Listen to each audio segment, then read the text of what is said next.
Now let's head to the Edgewater Hotel and meet up with Steve Breitlow from the building trades to hear how the Big Step training program is working with the developer and contractors on this construction project.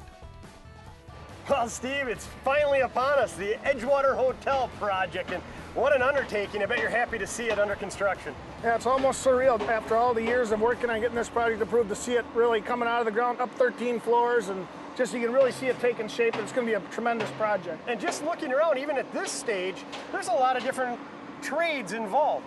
Yeah, there's various trades here now. There's plumbers, electricians, most of the basic trades are here, from iron workers, cement finishers, operators.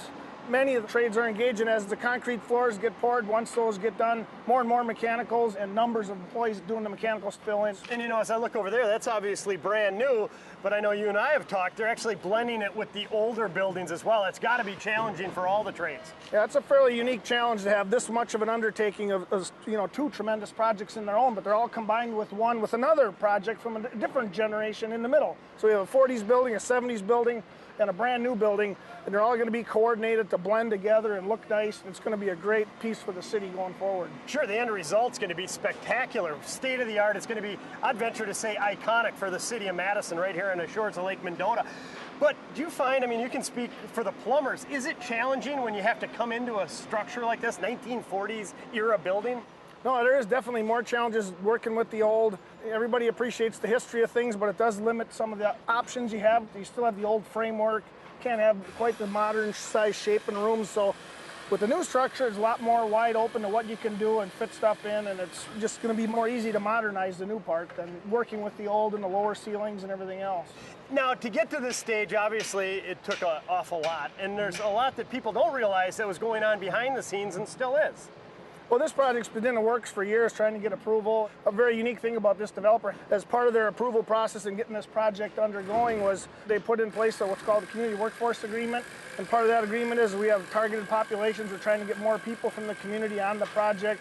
And it was part of the original agreement with the city to have that. The city pulled their public funding from it, but the developer's taken it upon himself to live up to his commitments of enacting Community Workforce Agreement, and all the construction trades and trade unions are working together to help meet those goals. That's awesome to see a private developer keep his word, so to speak, and really for the better good of the community, because we're talking about putting local people to work, getting them involved. These people might not have another opportunity to get involved in the construction trades, and not only on this project, but as I understand it, as I've learned earlier in the show, really get their foot in the door in a good, solid career in the construction field. That's true, Stuart. This project has goals of getting more and more people into the trade.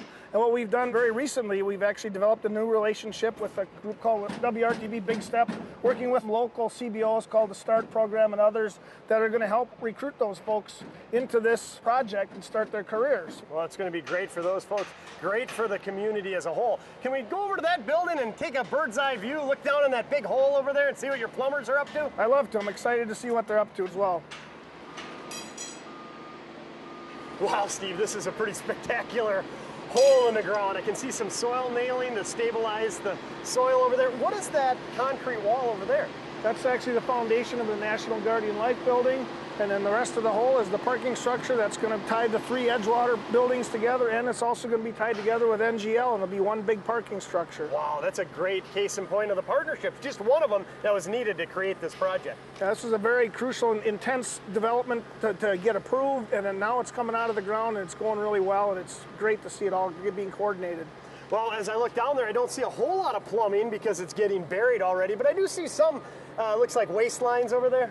Yeah, well, we're at the very bottom of the project here, and it's under a parking structure. Not a lot of plumbing in there, but they got one of the first lower level floors poured now. There's some plumbing under there, be some electrical coming. So now we're just starting to come out of the ground. As it goes up, there'll be roof drains and other things on there. So the plumbing and all the other mechanicals will start to come in as we go. Fair to say, plumbers are there at the beginning and there at the end. Yep, from the sewers to setting fixtures in the bathrooms.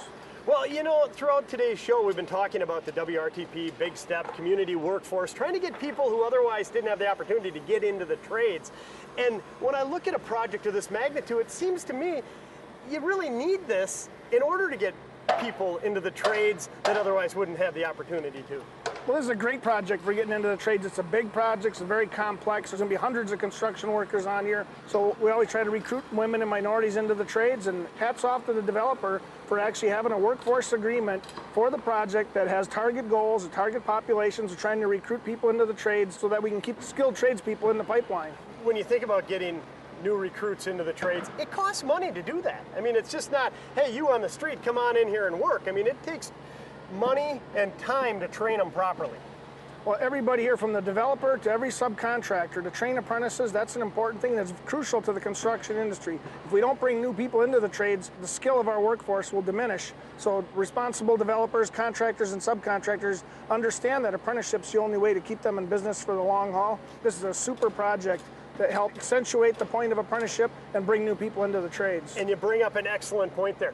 We're not talking about just bringing people into the trades and, hey, go to work. I mean, it's really bringing them into the apprenticeship program so they can learn from the journey workers, learn from the coursework, learn from the different unions out there how to do it correctly. Exactly. Most apprenticeships are 4 or 5 years, so this project will be done in a little over a year, but then they'll go on to another project, and they may work in another project in the city, or they may go to work somewhere else. For me and everybody on this job site, we love it. This is our Disneyland, coming to work every day. And you know, from what I've learned today, it really makes sense. And projects like this, something the community can be proud of. Thanks a lot for coming on. For years, industry and construction and management have felt a gap on how do they reach out to the consumer and the general public to get applicants to come to work for them. WRTP actually found a way to fill that need of recruiting people in and upgrading, evaluating, preparing them to enter into the workplace or into an apprenticeship. You don't just show up at a contractor or at the union hall and become an apprentice the next day. There's steps you have to take, and each craft is different. Ours is you have to take an aptitude test, you take an oral interview, and then you're placed on a rank list, and off the rank list you go into apprenticeship. Other trades and crafts have different criteria. WRTP Big Step understands and participates with all those apprenticeship programs and helps steer people in the right direction and prepares them so when they do get up to the place where they're going to apply for apprenticeship, they're ready for that and they know what to anticipate.